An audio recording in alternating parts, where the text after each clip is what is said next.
Hello friends, कैसे हो सब लोग। आई होप सब लोग अच्छे होंगे, बेहतर होंगे और स्वस्थ होंगे। Welcome to affairs cloud learn to lead. This is Ashu और आज हम यार डिस्कस करेंगे 4th and 5th of April 2021 के करंट अफेयर, जिसमें से आप दो बेस्ट इमेजेस यहाँ पे देख रहे हो। लेकिन आज हम बहुत ही इंपॉर्टेंट करंट अफेयर्स को डिस्कस करने जा रहे हैं, इसलिए आपने मेरा एंड तक साथ देना है, मतलब इस वीडियो को बिल्कुल लास्ट तक देखना है। लेकिन सारे बच्चों से यार रिक्वेस्ट करना चाहूंगा कि वीडियो को लाइक करें, शेयर करें मैक्सिमम टू मैक्सिमम और चैनल को सब्सक्राइब कर लें। और गाइस, आप हमारी एप्लीकेशन को डाउनलोड कर सकते हैं। एप्लीकेशन का लिंक जो है वो आपको डिस्क्रिप्शन बॉक्स में मिल जाएगा और नाम क्या है एप्लीकेशन का, करियर्स क्लाउड। तो इसका लिंक जो है वो डिस्क्रिप्शन बॉक्स में दिया हुआ है, वहां से आप इसको डाउनलोड कर सकते हैं अगर आपने अभी तक डाउनलोड नहीं किया। जैसे ही आप डाउनलोड करोगे, उसको ओपन करोगे तो ये पहली स्क्रीन जो है वो ओपन होगी। इसके बाद अपने अपनी ईमेल आईडी के थ्रू जो है वो इसको लॉगिन कर लेना है। जैसे ही लॉगिन करोगे फिर ये दूसरे नंबर की विंडो जो है वो क्या होगी, ओपन होगी। इसमें आपने क्रैक करंट अफेयर्स के ऊपर क्लिक करना है। उसके बाद जो है वो आप हमारी करंट अफेयर की सब्सक्रिप्शन जो है वो ले सकते हैं। उसमें आपको 1 साल की सब्सक्रिप्शन, आपको 2 साल की सब्सक्रिप्शन जो है वो दोनों ही यहां पे मिल जाएंगे। और उसका प्राइस यार बहुत ही मिनिमल है। एक बार आप चेक करेंगे खुद सरप्राइज हो जाएंगे कितने कम प्राइस पे हम आपको ये प्रोवाइड कर रहे हैं। लेकिन यार आप इसको परचेज क्यों करेंगे, मतलब हम आपकी तैयारी किस तरह से बेहतर करवाएंगे करंट अफेयर सेक्शन में, वो आप यहां पे देख सकते हो कि हम आपको किस तरह से पीडीएफ या करंट अफेयर प्रोवाइड कर रहे हैं। हम आपको डेली करंट अफेयर प्रोवाइड करेंगे। डेली में 3 तरह की पीडीएफ होंगी, जिसमें एक पीडीएफ में डिटेल्ड करंट अफेयर होगा। डिटेल मतलब उस दिन का पूरा करंट अफेयर आपको मिलेगा। Next question and answer format में आपको पूरे दिन का करंट अफेयर मिलेगा। नेक्स्ट हमारी एप्लीकेशन के ऊपर एक क्विज सेक्शन होगा, जिसमें आप उस डेली क्विज को जो है वो अटेम्प्ट कर सकते हो और देख सकते हो कि यार मुझे कितना करंट अफेयर याद रह रहा है जो मुझे पढ़ा हुआ है। नेक्स्ट होगा वीकली, वो भी बिल्कुल सेम होगा, लेकिन ये वीक वाइज होगा। मतलब हर वीक में आपको जो है वो एक पीडीएफ मिलेगी जिसमें डिटेल्ड वीकली करंट अफेयर होगा। एक में आप जो है वो क्वेश्चन एंड आंसर फॉर्मेट में आपको पीडीएफ मिलेगी। और तीसरा, आप हमारी एप्लीकेशन के ऊपर वीक वाइज क्विज भी दे सकते हैं, जिससे आप अपने आप को जान सकते हो। नेक्स्ट होगा दोस्तों मंथली सेक्शन, जो कि बहुत इंपॉर्टेंट सेक्शन है और इसमें हमको कई तरह की पीडीएफ्स प्रोवाइड करते हैं, जैसे कि स्टडी पीडीएफ। इसमें पूरे महीने का डिटेल्ड करंट अफेयर होगा। नेक्स्ट होगा क्वेश्चन एंड आंसर पीडीएफ, मतलब जो डिटेल्ड करंट अफेयर है वो क्वेश्चन एंड आंसर फॉर्मेट में आपको मिल जाएगा, ताकि आप क्वेश्चन एंड आंसर फॉर्मेट में करंट अफेयर को रिवाइज कर सको। नेक्स्ट होगा टॉप 100, मतलब बेस्ट 100 करंट अफेयर्स आपको मिलेंगे, वो भी क्वेश्चन एंड आंसर फॉर्मेट में, ताकि आप जल्दी से जल्दी जो है वो एग्जाम से पहले इसको रिवाइज कर सको। नेक्स्ट होगा पॉकेट पीडीएफ। ये भी दोस्तों इसलिए बनाई गई ताकि आप एग्जाम से पहले अपने करंट अफेयर को जल्दी जल्दी में अगर रिवाइज करना चाहते हैं तो ये पीडीएफ आपकी सहायता करेगी। ये तो हो गया दोस्तों डेली, वीकली और मंथली करंट अफेयर। लेकिन हम आपको कुछ स्मार्ट पीडीएफ्स दे रहे हैं, जिसके थ्रू आप अपनी प्रिपरेशन को एक कदम और आगे लेके जा सकते हैं। जिसमें स्मार्ट पीडीएफ्स में सबसे पहले इंक्लूड है टॉपिक वाइज पीडीएफ। मतलब अगर आपका कोई एग्जाम है, उसमें अपॉइंटमेंट्स आपने रिवाइज करनी, आपको लग रहा है कि यार मुझे अपॉइंटमेंट्स थोड़ी सी कम आती हैं, स्पोर्ट्स वाला सेक्शन जो है वो थोड़ा सा वीक है, तो आप उस पीडीएफ को उठाएं रेदर देन कि आप पूरा करंट अफेयर पढ़ें। तो हम टॉपिक वाइज पीडीएफ लेके आए हैं, जिसमें आपको apps and web portal, important days, books and author, ये सारी चीजें जो है वो आपको मिल रही हैं। और इसके थ्रू जो है वो आप पूरे के पूरे करंट अफेयर्स की प्रिपरेशन बहुत ही अच्छे से कर सकते हो। और ये 20 तरह की पीडीएफ आपको मिलेंगी। अगर आप बैंकिंग एस्पिरेंट्स हैं तो आपको हम 2 तरह के अलग से सेक्शन प्रोवाइड करते हैं, जिसके अंदर एक तो बैंकिंग एंड इकोनॉमी सेक्शन के अंदर आपको पीडीएफ मिलेगी, जो कि आपको डिटेल्ड बैंकिंग और इकोनॉमी के करंट अफेयर्स होंगे उसमें। एक आप हमारी एप्लीकेशन के ऊपर क्विज दे सकते हैं, मतलब जो बच्चे बैंकिंग की तैयारी कर रहे हैं उनके लिए बहुत ही इंपॉर्टेंट है। और गाइस नेक्स्ट है एग्जाम पीडीएफ। कोई भी एग्जाम आप देख रहे हो, कोई भी आप एग्जाम दे रहे हो, उसमें सारे के सारे करंट अफेयर्स हम कंपाइल कर देते हैं, तो उस पीडीएफ का आप क्या कर सकते हो, यूज कर सकते हो। नेक्स्ट होगा स्पेशल करंट अफेयर। बच्चे हमेशा डिमांड करते हैं सर बजट और इकोनॉमिक सर्वे बता दो। बजट और इकोनॉमिक सर्वे दोस्तों डिटेल में आपको मिलेगा, इंपॉर्टेंट पॉइंट्स आपको मिलेंगे और एक्सपेक्टेड क्वेश्चन एंड आंसर भी आपको मिलेंगे कि कौन से एग्जाम में आ सकते हैं। और गाइस हम साथ में कवर कर रहे हैं स्टेट करंट अफेयर्स। मतलब आप अगर नेशनल एग्जाम की तैयारी कर रहे हो, कोई भी लाइक एसएससी है, चाहे वो बैंकिंग का है, लेकिन साथ में यार अपनी स्टेट का भी तो एग्जाम दोगे, तो हर स्टेट का हम, हर यूटी का हम क्या कर रहे हैं, करंट अफेयर कवर कर रहे हैं। तो इसका मतलब आपको स्टेट करंट अफेयर में भी कोई भी प्रॉब्लम जो है वो नहीं आएगी। तो ये सारी चीजें आपको अलग अलग परचेज करने की जरूरत नहीं है, ये सिर्फ एक ही सब्सक्रिप्शन के अंदर मिलेगा। और आपने हमारी एप्लीकेशन को डाउनलोड कर लेना है, करियर्स क्लाउड। उसके बाद जो है वो क्रैक करंट अफेयर्स पे क्लिक करना है और 1 साल और 2 साल की सब्सक्रिप्शन आप बाय कर सकते हैं।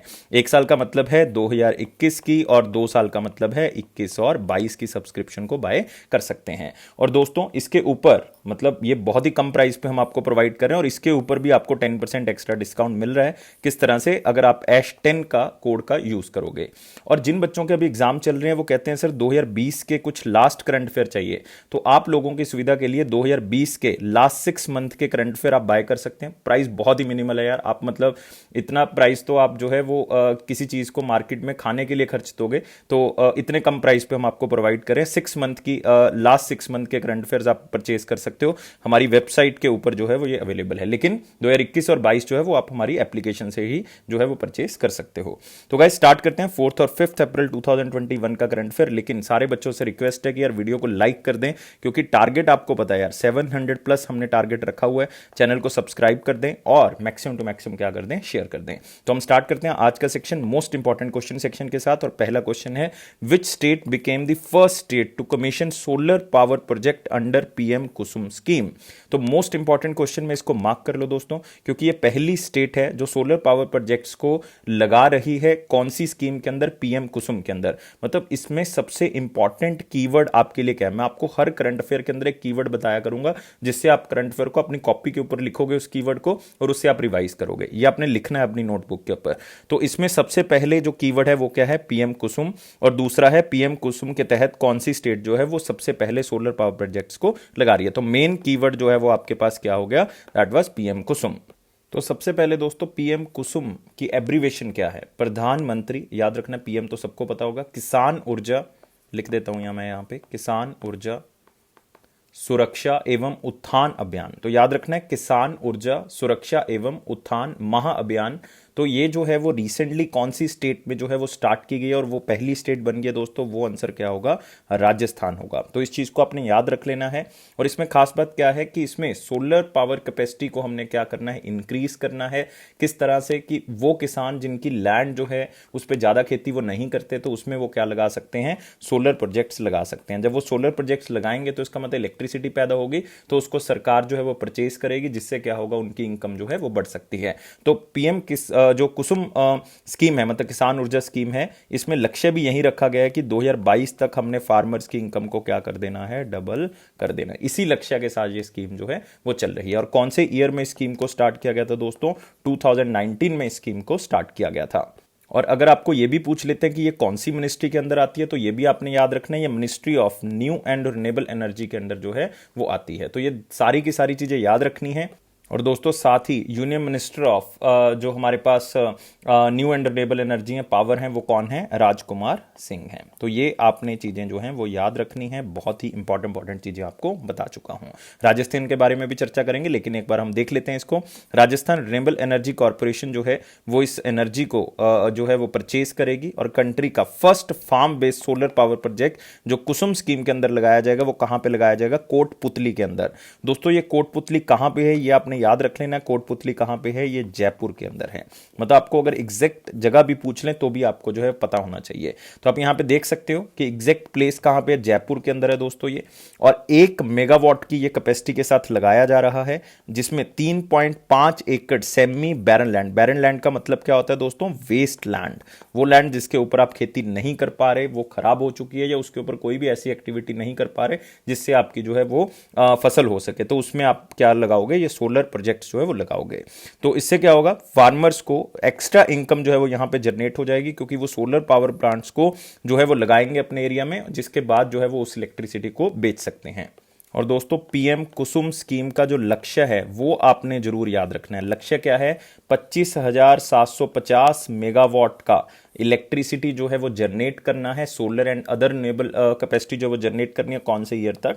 2022 तक। इतनी जनरेट करनी है, फार्मर्स ही करेंगे, लेकिन सरकार जो है वो फाइनेंशियल सपोर्ट प्रोवाइड करेगी। और कितनी सपोर्ट प्रोवाइड करेगी?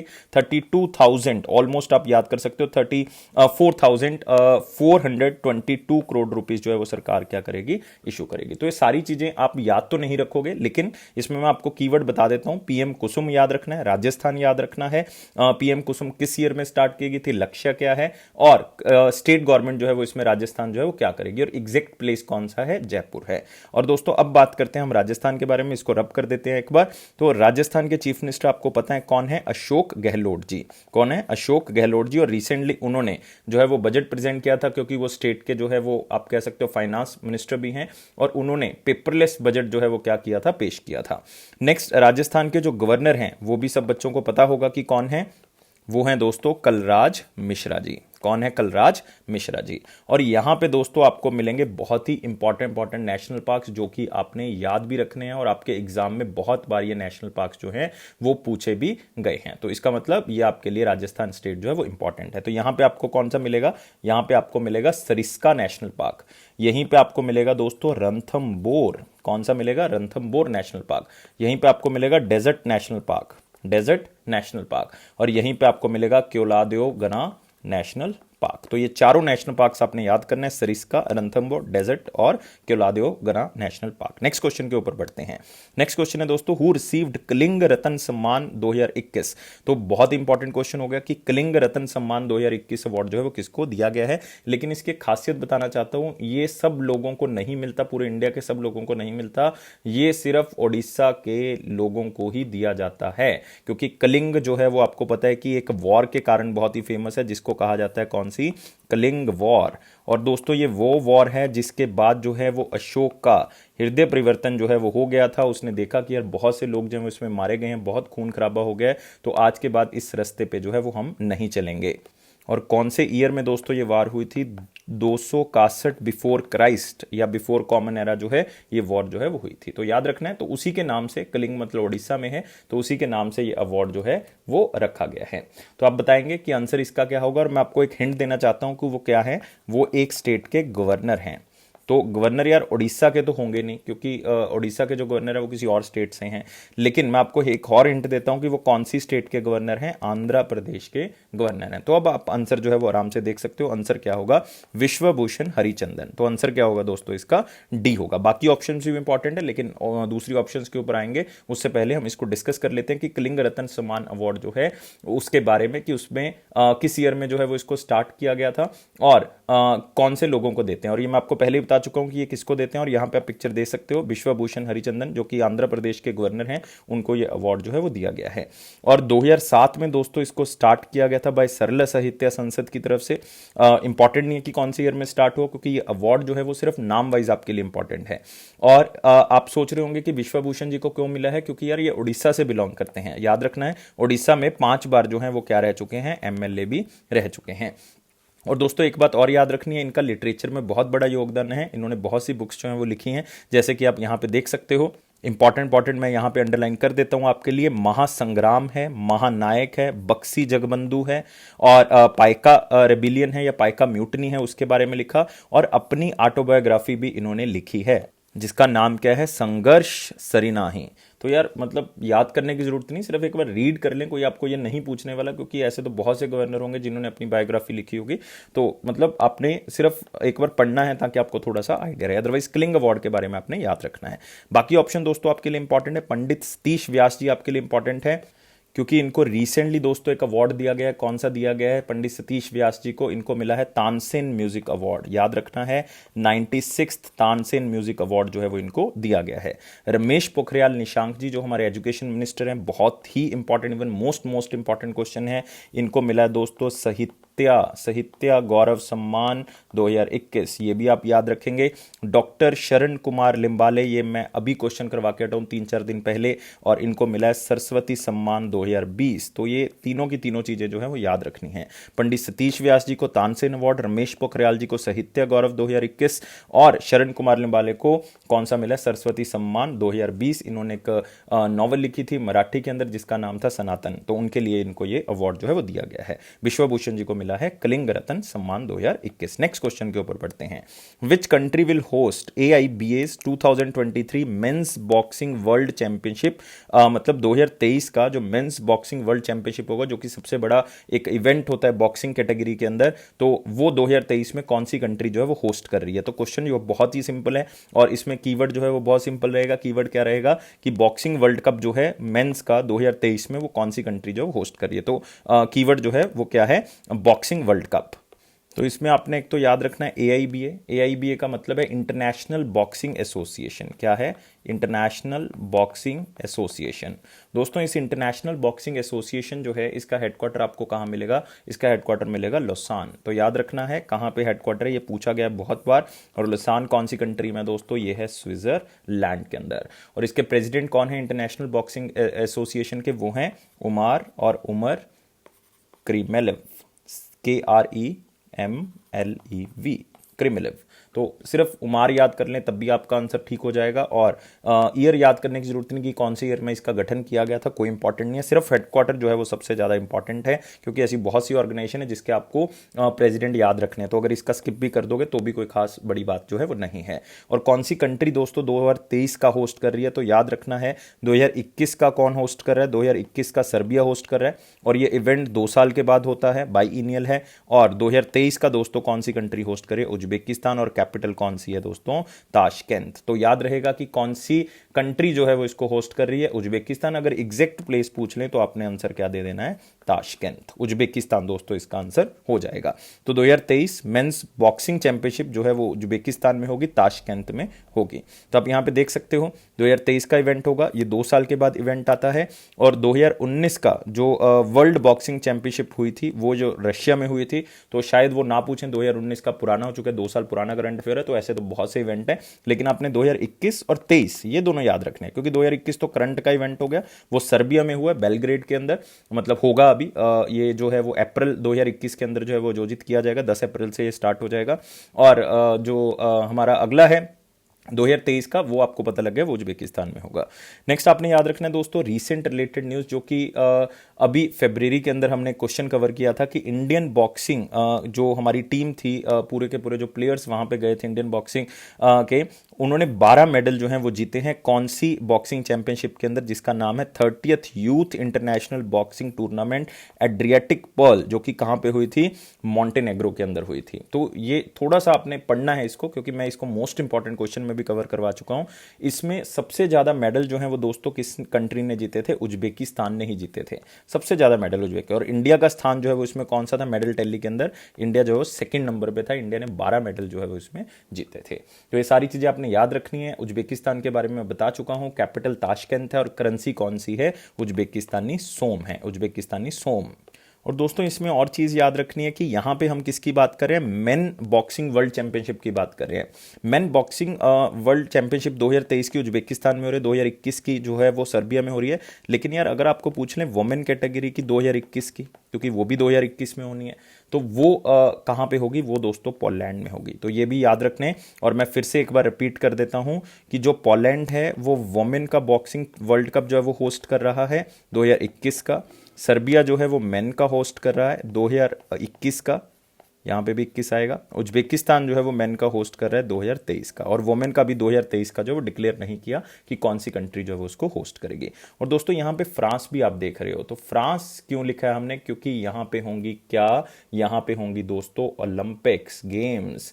तो जो हमारे पास समर ओलंपिक्स हैं 2024 की, क्योंकि 2021 तो आपको पता है अभी टोक्यो में होंगी, तो पेरिस में होंगी, फ्रांस के अंदर होंगी। और 2028 की भी तो यार क्लियर है कब कहाँ पे होनी है, लॉस एंजल्स में होनी है। तो देखो कितनी चीज़ें आपको एक ही क्वेश्चन से जो वो पता लग सकती हैं, बिल्कुल। और विंटर ओलंपिक्स 2022 की कहाँ पे होनी है, चाइना के अंदर होनी है, 2022 की विंटर ओलंपिक्स। फिर 2022 के बाद 26 में होंगी, 22 के बाद 26 में होंगी, कहाँ पे होनी है, इटली के अंदर होनी है।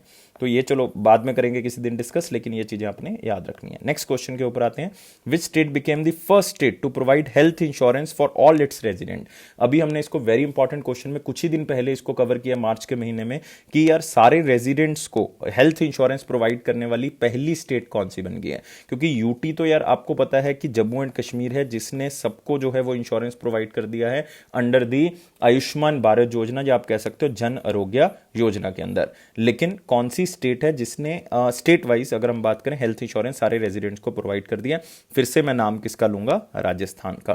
तो राजस्थान के बारे में हम पहले ही चर्चा कर चुके हैं कि यहाँ के गवर्नर कौन है, कलराज मिश्रा जी हैं, और चीफ मिनिस्टर कौन है, यहाँ के चीफ मिनिस्टर हैं अशोक गहलोत जी। और मैं ये भी बात आपको बता चुका हूँ कि अशोक गहलोत जो है वो रिसेंटली बजट पेश करके हटे हैं, और उन्होंने पेपरलेस बजट जो है वो स्टेट का पहली बार जो है वो पेश किया था।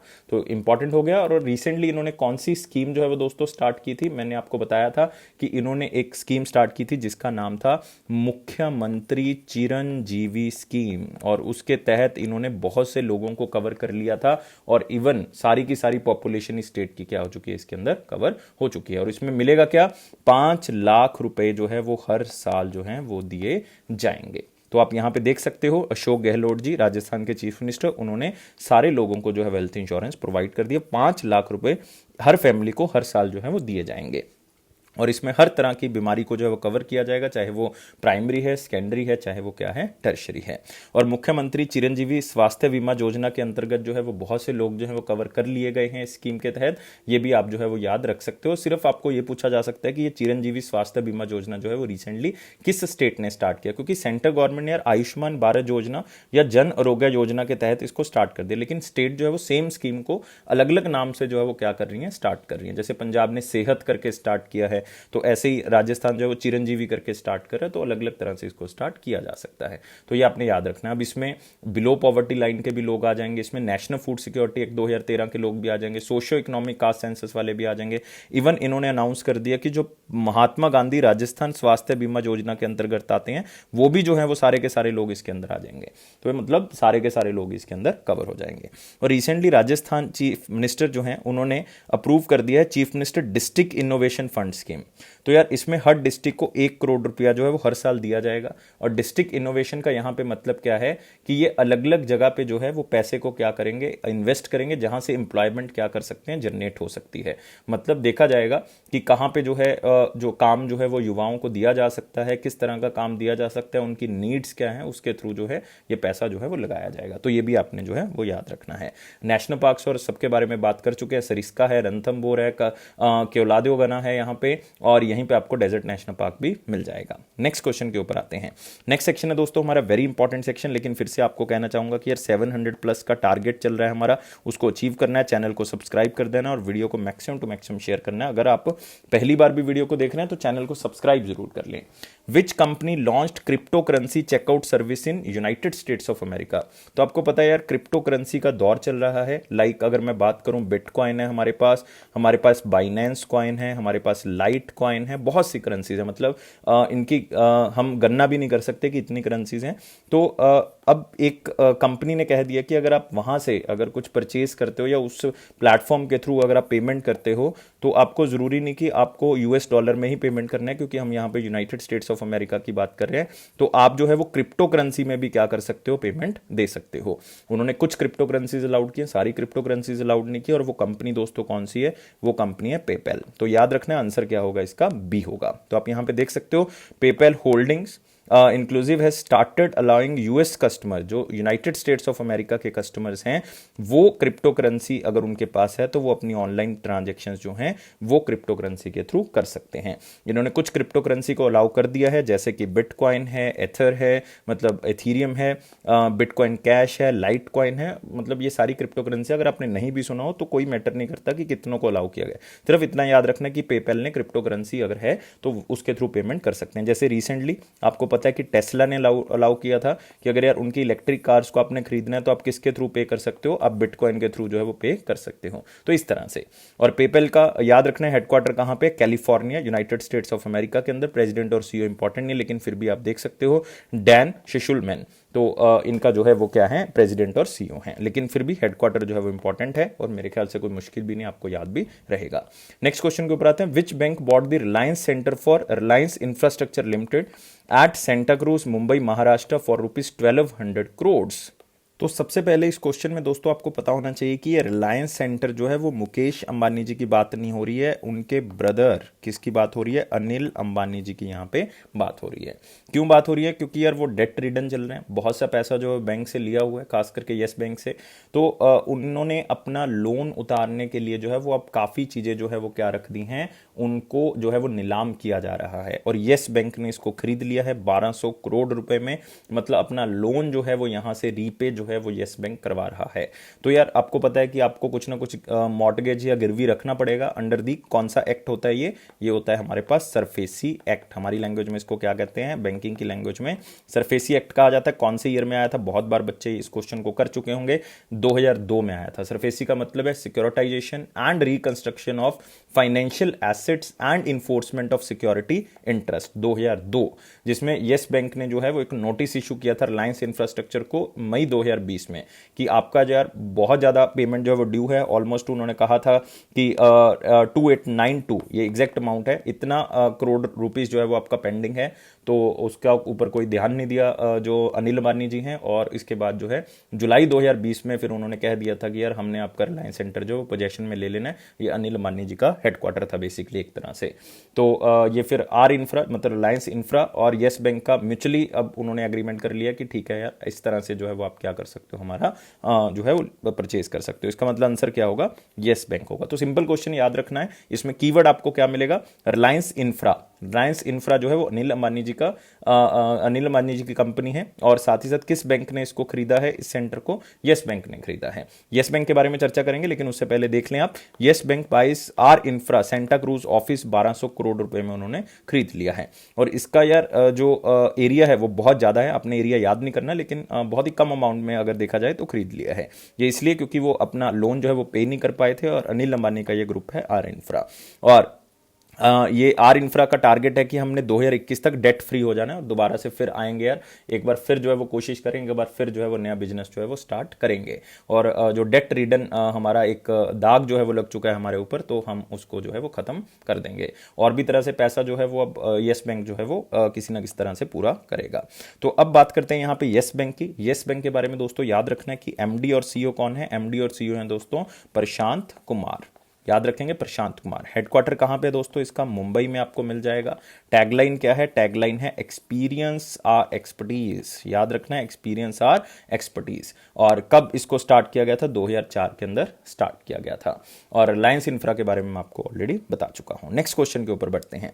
Bharat dynamics limited started the delivery of the Akash missile to the Indian army. और मैं आपको बताना चाहता हूं कि ये सिर्फ इंडियन आर्मी के लिए नहीं है, ये इंडियन एयरफोर्स के लिए भी है। और सबसे पहले इंडियन एयरफोर्स के लिए इसको स्टार्ट किया गया था, बाद में इंडियन आर्मी के लिए स्टार्ट किया गया था।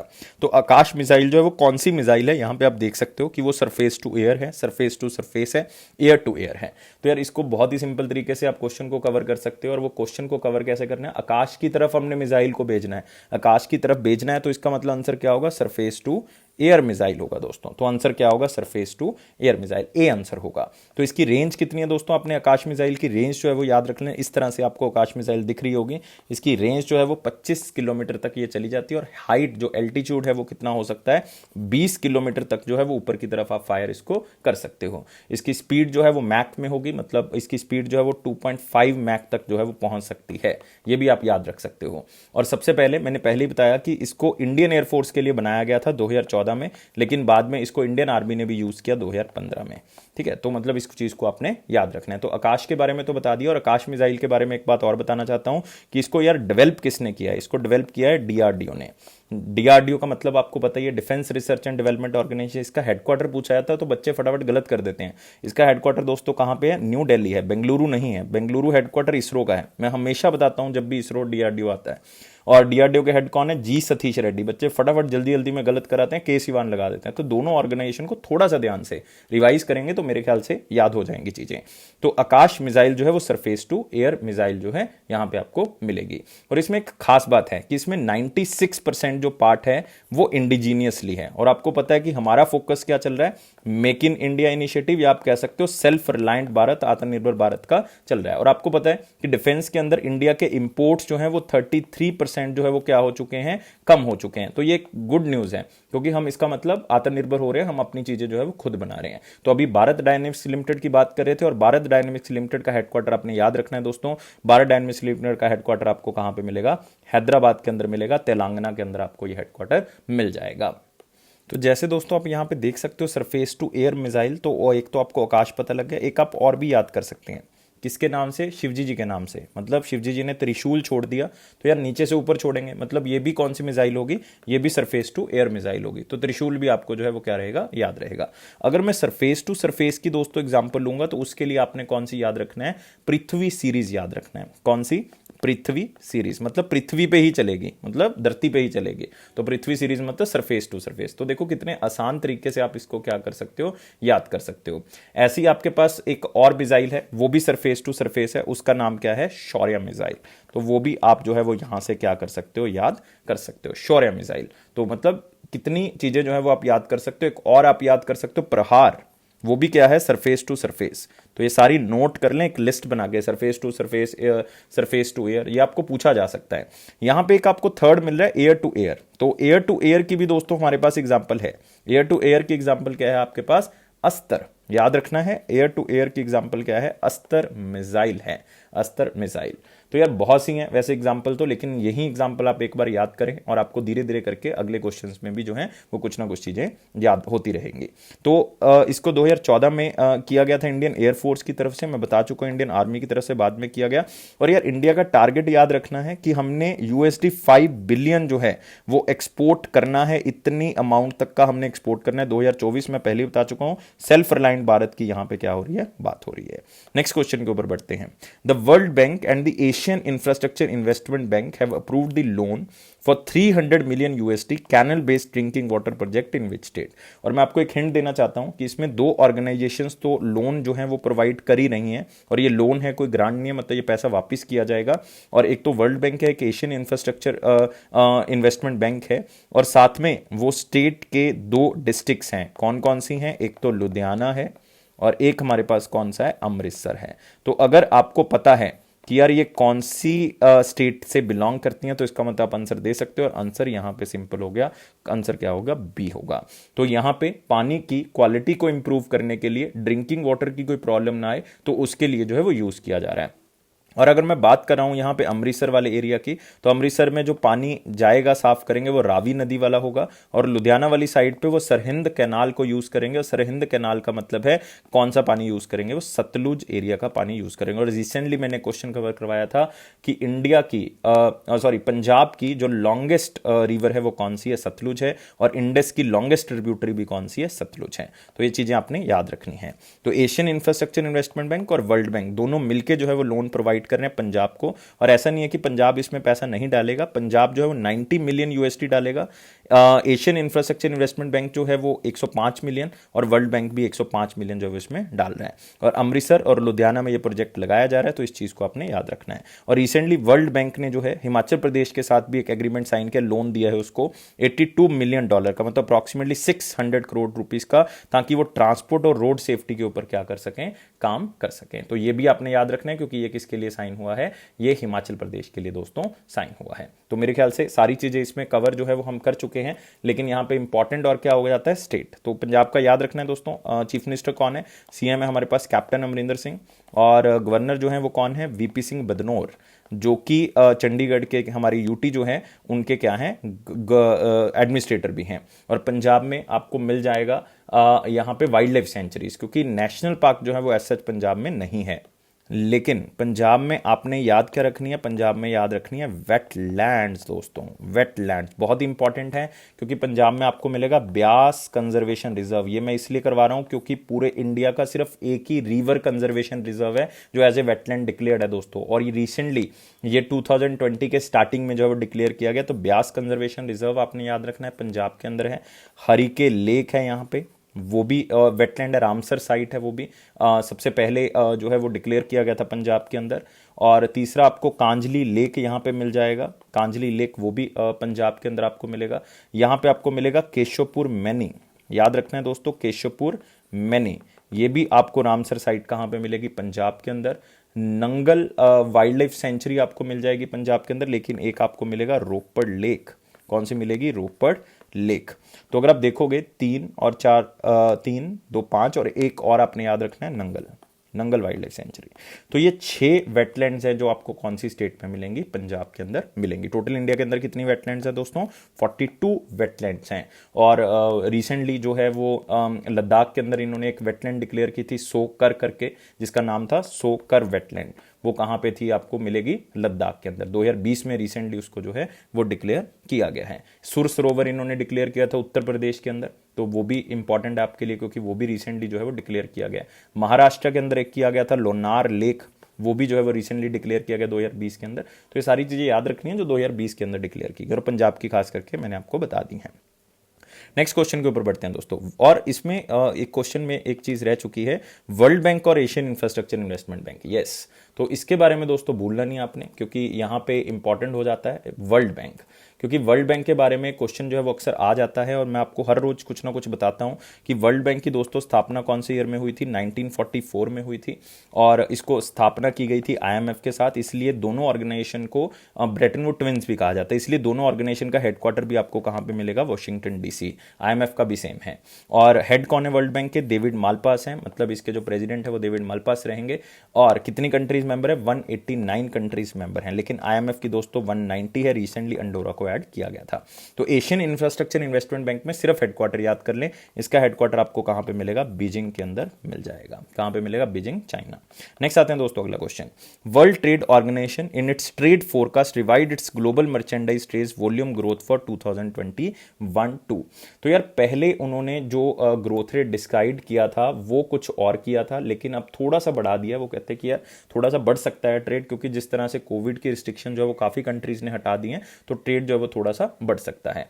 तो यहां पे जो बात की गई है, पहले बात हुई थी 7.2% की, लेकिन अभी उन्होंने इसको बढ़ा दिया है। अभी उन्होंने कितना कर दिया है, 8% कर दिया। तो आंसर क्या होगा दोस्तों, इसका बी होगा। उन्होंने कहा कि 2020 में जो ग्लोबल ट्रेड था वो कम हो चुका है, 5.3% जो है वो डिक्लाइन आया है, और 2022 में जो है वो भी स्लो होगा, 4% के आसपास जो है वो ग्लोबल ट्रेड होगा। अभी जो है वो कितना है, 8% है। मतलब 2021 में जो प्रोजेक्शन है वो कितनी है, 8% की है। 2022 में 4% की है, 2020 में उन्होंने कहा 5.3% जो डिक्लाइन है, मतलब इतना कम हो चुका है। तो उनका मानना है कि जो टोटल 2020 में ट्रेड हुआ है वो -5.3% है, और 2019 का जो है वो ऑलरेडी कम था, 0.2% था। लेकिन 2022 में ट्रेड बढ़ेगा, लेकिन 2020 में 21 में भी बढ़ेगा, 22 में 21 से कम होगा, लेकिन अदरवाइज ओवरऑल क्या होगा, इंक्रीज होगा। तो ये याद रखना है। और डब्ल्यूटीओ के बारे में दोस्तों एक चीज याद रखनी है, डब्ल्यूटीओ एक ऐसी ऑर्गेनाइजेशन है जो ग्लोबल रूल्स बनाती है ट्रेड करने के लिए कंट्रीज के लिए। इसका हेडक्वार्टर आपको कहाँ मिलेगा, जिनेवा के अंदर मिलेगा। इस्टेब्लिशमेंट कब हुई थी, 1995 में इसको इस्टेब्लिश किया गया था। और इसकी अगर आपको एक क्वेश्चन पूछा जाता है कि उरुग्वे राउंड नेगोशिएशन में कौन सी ऑर्गेनाइजेशन क्रिएट की गई थी, याद रखना है उरुग्वे राउंड नेगोशिएशन। उरुग्वे के अंदर मीटिंग हुई थी 1986 और 94 तक ये मीटिंग चली थी, और उसको कहा था राउंड नेगोशिएशंस। तो उसमें कौन सी ऑर्गेनाइजेशन बनी थी, वर्ल्ड ट्रेड ऑर्गेनाइजेशन बनी थी।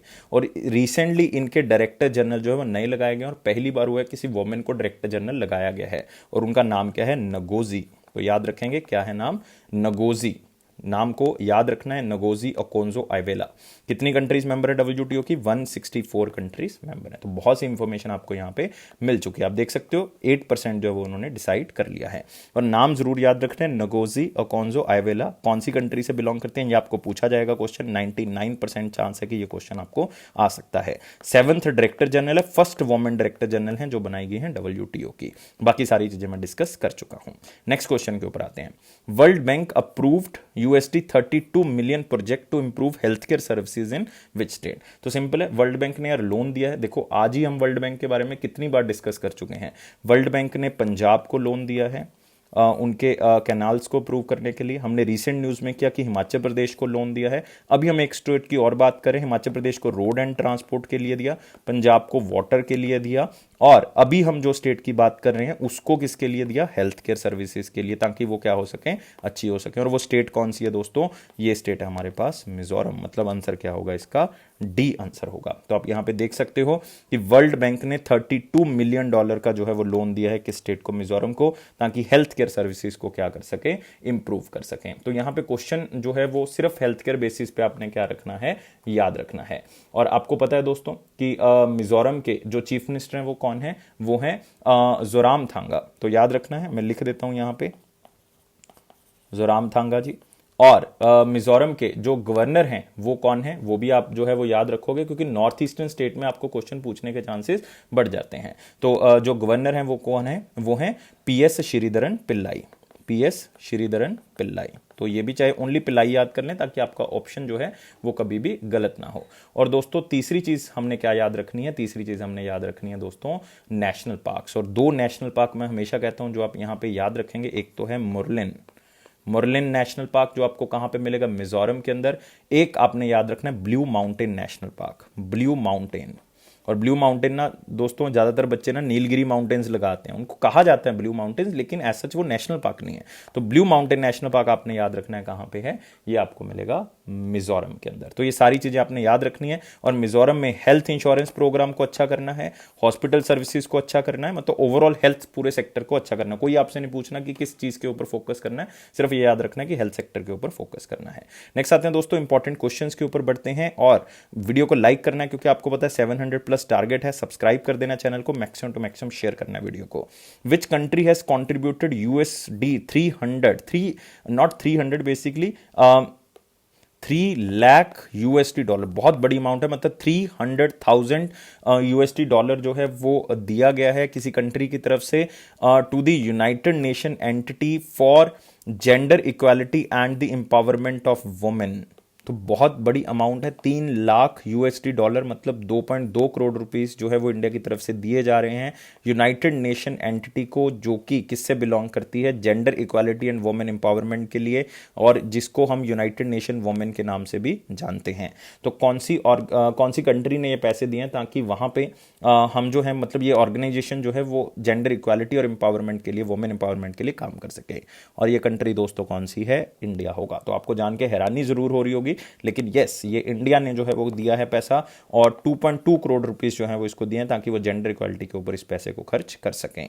और इसको यूनाइटेड नेशन वुमेन के नाम से भी जो है दोस्तों जाना जाता है ऑर्गेनाइजेशन को। ये भी आपने जो है वो याद रखना है। ये आपको पूछा जा सकता है कि यूनाइटेड नेशन वुमेन जो है वो क्या है, क्योंकि इंडिया ने पैसा दिया है तो बाय डिफॉल्ट जो है इस ऑर्गेनाइजेशन के बारे में आपको पता होना चाहिए कि ये ऑर्गेनाइजेशन दोस्तों 2010 में बनाई गई थी। यहां पे लिखा हुआ देख सकते हो आप, 2010 में बनाई गई थी, और यूनाइटेड नेशन जनरल असेंबली की तरफ से इस ऑर्गेनाइजेशन को बनाया गया था, इसको पास किया गया था। लक्ष्य क्या है इस ऑर्गेनाइजेशन का, जेंडर इक्वालिटी और एम्पावरमेंट ऑफ वुमेन, ये दो लक्ष्य के साथ जो है चल रही है। और आपने याद रखना है United nation commission on status for women जो है उसमें इंडिया और अफगानिस्तान रिसेंटली जो है वो क्या बने हैं, मेंबर बने हैं। तो ये भी आपको यहां पे लिखा हुआ दिख रहा है, इंडिया अलॉन्ग विद अफगानिस्तान जो है वो एज ए मेंबर इलेक्ट हुए हैं United nation commission on status of women, क्योंकि इंडिया और अफगानिस्तान दोनों ही जो हैं वो इसके लिए काम कर रहे हैं।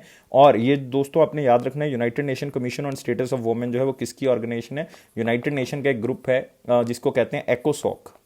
एकोसोक हमने बहुत बार डिस्कस किया, economic and social council of United nation. तो उसके इंडिया और अफगानिस्तान क्या बने हैं, सदस्य बने हैं। तो सिर्फ याद रखना है कि जेंडर इक्वालिटी और वुमेन एम्पावरमेंट के लिए इंडिया ऐसा कर रहा है। और यूनाइटेड नेशन वुमेन का हेडक्वार्टर जो है वो कहां पे है, New York, United States of America. Next आते हैं दोस्तों अगले क्वेश्चन के ऊपर। अगला क्वेश्चन है हमारे पास, the National Investment and Infrastructure Fund Limited made its first investment in health sector by its investment in which hospital. तो यार ये आपको ऑर्गेनाइजेशन आपको पता होनी चाहिए, कीवर्ड जो है वो आपके पास क्या है, national Investment and Infrastructure fund.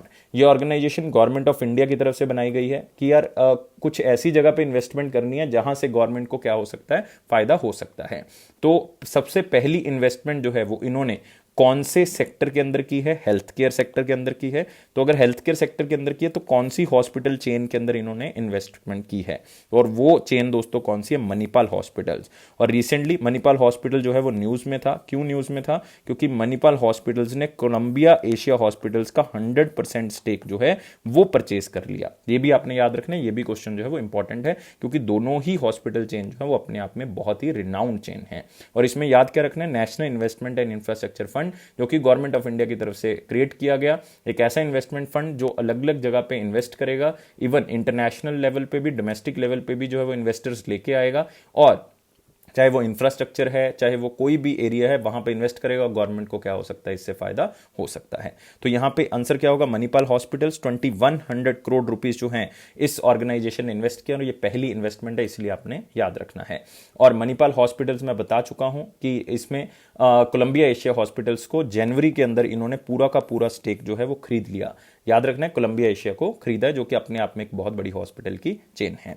तो यहां पे देख सकते हो, NIFL will get minority stake in the Manipal hospital, मतलब 2100 करोड़ रुपया इन्वेस्ट करके जो है वो एक छोटा सा पार्ट जो है वो इन्होंने खरीदा है और इसमें इन्वेस्टमेंट की है। और रिसेंटली मैं बता चुका हूं आपको, और ये एक ऐसा फंड है जो गवर्नमेंट ऑफ इंडिया की तरफ से क्रिएट किया गया, जो कि आगे क्या करेंगे, अलग अलग जगह पे इन्वेस्ट करेंगे, और ये इंटरनेशनल और डोमेस्टिक इन्वेस्टर्स को क्या करेंगे, लेके आएंगे। और इसके MD और CEO कौन है, सुजय घोष। और इसका हेडक्वार्टर जो है वो कहां पे मिलेगा आपको, हेडक्वार्टर मिलेगा मुंबई महाराष्ट्र, दिल्ली में नहीं है दोस्तों, कहां पे है, मुंबई महाराष्ट्र। और इसकी स्टैब्लिशमेंट कहाँ पे हुई है ये आप याद रख सकते हो, 2015 में जो है वो इसको स्टैब्लिश किया गया था। नेक्स्ट क्वेश्चन के ऊपर आते हैं और सारे क्वेश्चन हम कवर कर चुके हैं। अब आते हैं वन लाइनर इंपॉर्टेंट पॉइंट्स के ऊपर।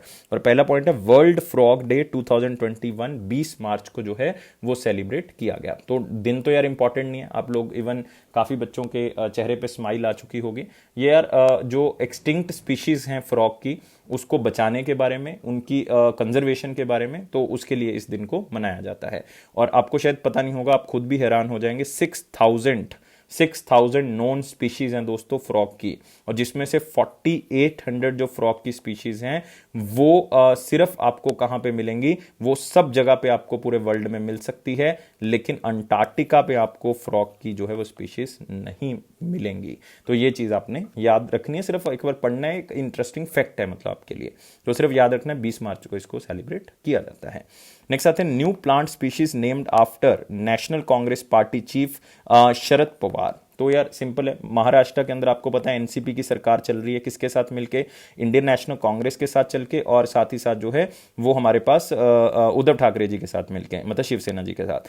तो यहाँ पे उनके चीफ एनसीपी के शरद पवार जी, उनके नाम से जो एक नई स्पीशीज का नाम, एक प्लांट स्पीशीज का नाम जो है वो रखा गया है। तो सिर्फ इतना याद रखना, आपको यही पूछा जा सकता है कि किसके नाम से रखा गया है, और उस प्लांट स्पीशीज का आपसे नाम जो है वो क्या होगा, अर्गीरिया। मैं यहां पे लिख देता हूं, आपको याद रहेगा, ARGYREIA, अर्गीरिया शरद चंद्र जी, मतलब ये पूरा का पूरा जो है वो नाम होगा। ये वेस्टर्न घाट्स में पाई जाती हैं, तो मतलब सिर्फ इतना ही आपने याद रखना है। और एनसीपी का जो गठन है वो किसने किया था, शरद पवार जी ने किया था। नेक्स्ट आते हैं DRDO developed light weight bullet proof jacket for armed forces. फिर से यहाँ पे बात हो रही है किसकी, आत्मनिर्भर भारत की। फिर से यहाँ पे बात हो रही है सेल्फ रिलायंट भारत की, और हमने खुद जो है मतलब डीआरडीओ ने लाइट वेट जो है वो बुलेट प्रूफ जैकेट्स जो है वो बनाई है, मतलब हमें किसी और कंट्री से इंपोर्ट करने की जरूरत नहीं। इसका वेट जो है वो बहुत ही कम है, 9 kg जो है वो इसका वेट है, अदरवाइज जो हम बाहर से मंगवा रहे थे उसका वेट जो है वो क्या था, ज्यादा था, इसलिए इसको लाइट वेट के नाम से जो है वो जाना जाता है। नेक्स्ट आते हैं, और डीआरडीओ के बारे में हम बात कर चुके हैं। Indigenous and tribal peoples best guardians of the forest. तो फॉरेस्ट को बचाने वाले जो लोग हैं वो कौन है, वो हैं इंडिजीनियस जो वहां पे रह रहे हैं स्टार्टिंग से, या ट्राइबल पीपल, क्योंकि यार वो क्या करते हैं, गैदर करते हैं फूड को वहां से, इसीलिए वो फॉरेस्ट की क्या करते हैं, रक्षा करते हैं। मतलब बेस्ट गार्डियंस जो फॉरेस्ट के हैं वो किसको कहा गया है, वो ट्राइबल पीपल और इंडिजीनियस पीपल को कहा गया है। किसकी रिपोर्ट के अंदर है, फूड एंड एग्रीकल्चर ऑर्गेनाइजेशन, और मैं बता चुका हूं फूड एंड एग्रीकल्चर ऑर्गेनाइजेशन का हेडक्वार्टर कहां पे है, नैरोबी कीनिया के अंदर है, Nairobi Kenya. Next, Harshvardhan ji inaugurated event for promising DSIR PRISM scheme. तो यार प्रिज्म के बारे में हम रिसेंटली डिस्कस कर चुके हैं कि प्रिज्म जो है वो नीति योग के अंदर जो है वो लॉन्च किया गया था, खास करके स्टार्टअप्स के लिए। और प्रिज्म का यहाँ पे मतलब क्या है, प्रिज्म का यहाँ पे मतलब है promoting innovation in individual startup and MSMEs. और ये आईआईटी दिल्ली के अंदर ये प्रोग्राम जो है वो किया गया था। डीएसआईआर मतलब आपको पता है department of science and industrial research. तो यार इसका मेन एम यही है कि हमने स्टार्टअप्स को लेकर आना, नई रिसर्च करनी है, एमएसएमईज को क्या करना है, इंक्रीज करना है। तो यही इसके अंदर जो है वो चल रहा है। और साथ में आपने याद रखना है department of scientific and industrial research के जो सेक्रेटरी हैं वो कौन होंगे, जो हेल्थ सेक्रेटरी हैं यार, सिंपल। और आप कह सकते हो जो साइंस एंड इंडस्ट्रियल रिसर्च के सेक्रेटरी हैं डॉक्टर शेखर सी मांडे जी, वो हेड होंगे। हेडक्वार्टर कहां पे इसका, न्यू दिल्ली है। और union minister of science and technology कौन है, डॉक्टर हर्षवर्धन जी, जिसकी कॉन्स्टिट्यूएंसी कौन सी है, चांदनी चौक।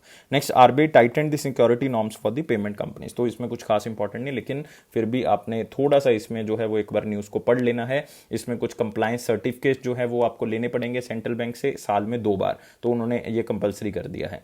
तो अदरवाइज जो बैंकिंग की इंटरव्यू दे रहे हैं तो वो जरूर इसको देख के जाएं।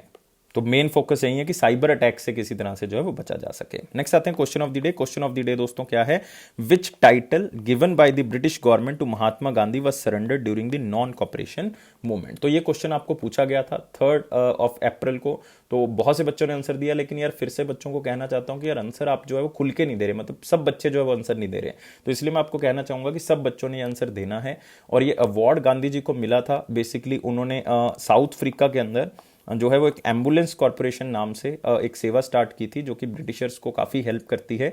और वहाँ पे एक वॉर चल रही थी जिसका नाम था वॉयर वॉर, तो उसमें गांधी जी ने हेल्प की थी, जिसके कारण गांधी जी को एक मेडल दिया गया था। और मेडल का नाम क्या था दोस्तों? केसरी हिंद मेडल, जो कि गांधी जी ने जब इंडिया में आए थे 1915 में तब रिसीव किया था, और लॉर्ड हार्डिंग्स की तरफ से जो है वो दिया गया था। लेकिन गांधी जी ने 1920 में वो मेडल वापस कर दिया था जलियांवाला बाग इंसिडेंट के कारण, और साथ ही जो है वो नॉन कॉपरेशन मूवमेंट की उन्होंने, इसके कारण उन्होंने वापस कर दिया। तो ये याद रखेंगे। नेक्स्ट आते हैं दोस्तों क्वेश्चन ऑफ द डे, और क्वेश्चन ऑफ द डे बहुत ही सिंपल है। The temperature of a liquid is 32 degree Fahrenheit, what is the temperature of Celsius scale? तो अगर 32 डिग्री फ़ारेनहाइट जो है वो टेम्परेचर है फ़ारेनहाइट स्केल के ऊपर, तो सेल्सियस स्केल में जो है वो कितना टेम्परेचर शो करेगा? तो आंसर जो है वो मुझे कमेंट बॉक्स में बताएंगे। और ये बहुत ही फेमस क्वेश्चन है, एक बार नहीं, ये बहुत बार क्वेश्चन जो है वो आ चुका है, और मैं इसका फॉर्मूला आपको बता दूंगा कि किस तरह से इसको जो देखा जाता है, तो आप आंसर जो है वो दे सकते हो। चलो मैं आपको फॉर्मूला बता ही देता हूं। तो आपने फॉर्मूला याद रखना है, Fahrenheit is equal to 1.8 C मतलब सेल्सियस प्लस 32। इस फॉर्मूले के थ्रू भी जो है वो पुट करके निकाल सकते हो। तो आंसर यार कमेंट बॉक्स में देना, और सब बच्चों ने आंसर देना है। तो यार thank you for watching this video. यार 700 प्लस लाइक चाहिए, इसी टारगेट के साथ हम चल रहे हैं। चैनल को सब्सक्राइब कर देना है और बेल बटन को प्रेस कर देना, और हमारी पीडीएफ्स को सब्सक्राइब कर लें, क्योंकि ये आपका कॉन्फिडेंस बूस्ट करने में बहुत ज़्यादा हेल्प करेंगे। तो 1 साल की या 2 साल की सब्सक्रिप्शन को बाय कर लें, प्राइस बहुत ही कम है, 10% आपको डिस्काउंट भी मिल रहा है अगर आप इस कोड का क्या करेंगे, यूज़ करेंगे। तो गाइज मैं हमेशा कहता हूँ लाइफ को बहुत ज़्यादा सीरियस ना लें, हमेशा खुश रहें। खुश रहेंगे तो आपका एग्जाम जो है वो जल्दी क्लियर हो जाएगा। Thank you guys for watching this video and take care.